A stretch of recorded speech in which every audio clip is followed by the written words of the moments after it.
du fait que la Brit Mila, c'est un acte religieux qui est accompagné certes d'un acte médical, mais on doit lui donner un maximum de sécurité. C'est très important. Et donc, on utilise un petit peu toutes nos connaissances qu'on a actuellement pour arriver à donner un maximum de sécurité à ces petits bébés.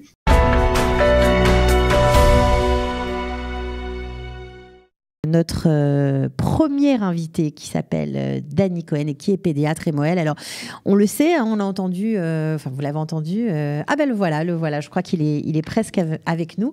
On a entendu que les restrictions étaient un petit peu moins sévères pour l'organisation de Brit Milot. Dany Cohen, bonjour, vous êtes avec nous, est-ce que vous nous entendez ? Moi, je vous entends parfaitement. Ah ben formidable. Alors merci d'avoir accepté notre invitation. Alors être médecin, pédiatre et Moël en ce moment, vous avez beaucoup de travail, j'imagine. Oui, en tant que médecin et en tant que pédiatre particulièrement, et aussi en tant que Moël, la vérité, grâce à Dieu, Baruch Hashem, les enfants continuent à naître, donc ça nous fait du travail dans les deux domaines. Alors justement, les enfants ont repris l'école. Est-ce que vous avez eu dans votre cabinet, ou peut-être par téléphone, je ne sais pas encore comment vous travaillez, comment vous avez repris le travail, des mamans inquiètes, des mamans, des papas aussi inquiets de cette reprise. Quelles sont vos impressions concernant cette reprise de l'école ? Alors, je vous donnerai tout simplement la température ici à Jérusalem au moins.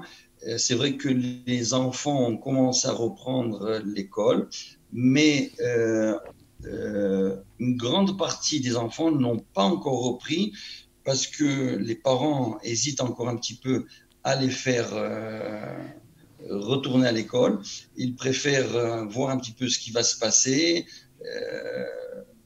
En gros, il y a à peu près un quart des enfants qui sont retournés, ceux qui devaient retourner, et les trois quarts qui sont encore restés à la maison, ne serait-ce que pour voir qu'est-ce qui va se passer. Alors, c'est vrai que c'est surtout les mamans qui téléphonent pour nous demander notre avis. Et moi, je dis toujours, on ne sait pas. Et petit à petit, il va falloir ouvrir la ceinture et libérer les enfants de... Alors, on ne sait pas, en tant que médecin, ça veut dire quoi ? On ne sait pas. On ne sait pas quel est le degré de possibilité de contagion. C'est de ça dont vous parlez ? On ne sait pas, ça veut dire qu'on est en face d'un nouveau virus qui n'est pas apparu avant. Il est tout nouveau et il se comporte d'une manière un peu différente de tous les virus qu'on connaissait jusqu'à présent. Donc, notre expérience se fait sur le tas. Chaque jour, en ouvrant notre ordinateur, on reçoit des consignes particulières qui annulent les consignes qu'on a reçues la veille et qui seront annulées demain. Donc, on découvre beaucoup de choses. Et souvent, c'est l'expérience qui nous dicte un petit peu ce qu'on doit faire. Donc, c'est vrai que chaque jour, il y a des nouveautés. On ne connaît pas encore les aboutissants, on ne connaît pas encore les traitements qui sont vraiment utiles. Donc, c'est vrai qu'on découvre les choses et malheureusement, ça donne l'impression chez les gens ils restent perplexes, ils ne savent pas quoi faire. C'est une situation très, très difficile pour nous médecins, et pour les parents, bien entendu, et pour tout le monde.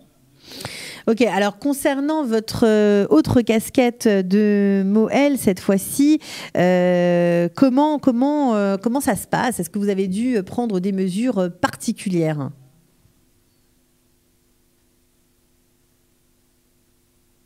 La Brit Mila, c'est un acte religieux et donc on doit le couvrir d'un maximum de sécurité. Alors je dis que on peut continuer à faire... Il faut parler un tout petit peu plus fort, Dany Cohen. Vous rapprochez du micro peut-être. Voilà. Voilà, là c'est mieux. On verra encore peut-être un peu mieux. Et donc je disais que en ce moment, du fait que la Brit Mila, c'est un acte religieux qui est accompagné certes d'un acte médical, mais on doit lui donner un maximum de sécurité. C'est très important.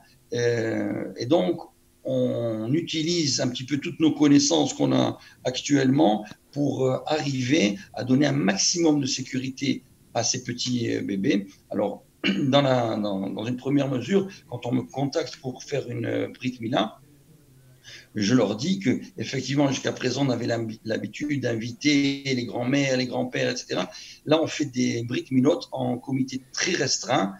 La majorité font ça avec, donc il y a le Moël bien entendu, le papa et éventuellement le sandak, celui qui est assis sur la chaise. Donc ça fait 3, 4, 5 personnes, comptant la maman bien entendu, et maximum 10 personnes dans un endroit qui ça, c'était jusqu'à aujourd'hui, parce que aujourd'hui, ça a changé, on peut être 19. Vous savez, quand on dit 10 personnes, c'est déjà un grand maximum, parce que faire rentrer 19 personnes dans un salon, croyez-moi que c'est difficile. Ok. Et de le faire avec 2 mètres entre chaque participant, c'est encore plus difficile. Donc moi, pour l'instant, je préfère rester à mes 10 personnes. À mon avis, c'est largement suffisant. Bien entendu, on utilise comme actuellement le système du Zoom, et donc on a d'une manière extraordinaire, on a la tante qui est à Paris, le grand-père, c'est magnifique, et on arrive à faire des Brit Milotes avec beaucoup de joie, de sympathie et surtout de sécurité pour le bébé. Alors c'est vrai que même techniquement, il y a des différences. On fait plus qu'on faisait avant. On est encore plus à cheval sur l'hygiène. On est encore plus à cheval sur la stérilité des instruments qu'on utilise. On est encore plus exigeant en ce qui concerne le matériel jetable, etc. Pour assurer, bien entendu, un maximum de sécurité aux bébés et aux participants. Ok, bien écoutez, merci beaucoup Danny Cohen. Est-ce que vous avez quand même, en tant que médecin, des conseils malgré le fait que les limitations, on va dire, commencent à disparaître? Est-ce que vous avez quand même des conseils à nous donner? Bien, je vous dis, comme dans toute maladie infectieuse qui est contagieuse, il faut éviter la contamination. Et pour éviter la contamination, il faut éviter de s'exposer. Donc, bien entendu, il y a des choses qu'on doit faire, il y a des choses qu'on n'est pas obligé de faire. Alors, ce qu'on n'est pas obligé de faire, eh bien, on ne le fait pas. Si on n'est pas obligé d'aller au canyon et de s'exposer comme ça à des centaines et des centaines de personnes, on peut éviter de le faire dans les endroits où il y a beaucoup de gens, éviter justement de participer à ces... Donc, on ne reprend pas tout à fait sur les chapeaux de roue sa vie normale. Pas encore.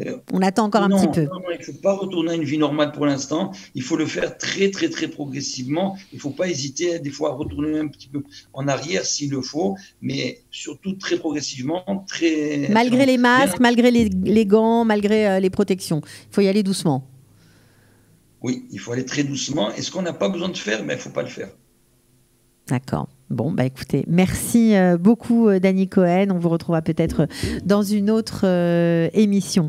Voilà, donc... Bonne santé à tout le peuple d'Israël, en Israël et en dehors d'Israël. Ok, merci à vous aussi, docteur. Au revoir. Au revoir, à bientôt. Retrouvez du dimanche au vendredi notre live quotidien spécial coronavirus. 3 heures de direct ininterrompu de 8h à 11h. Pour tout savoir sur l'actualité du virus en Israël, mené par Daniel Haïk, Olivier Granilic et Cathy Choukroun. Le live Studio Qualitas, c'est tous les jours en direct, puis en replay sur Facebook, YouTube ou sur notre application et sur le site studioqualita.com.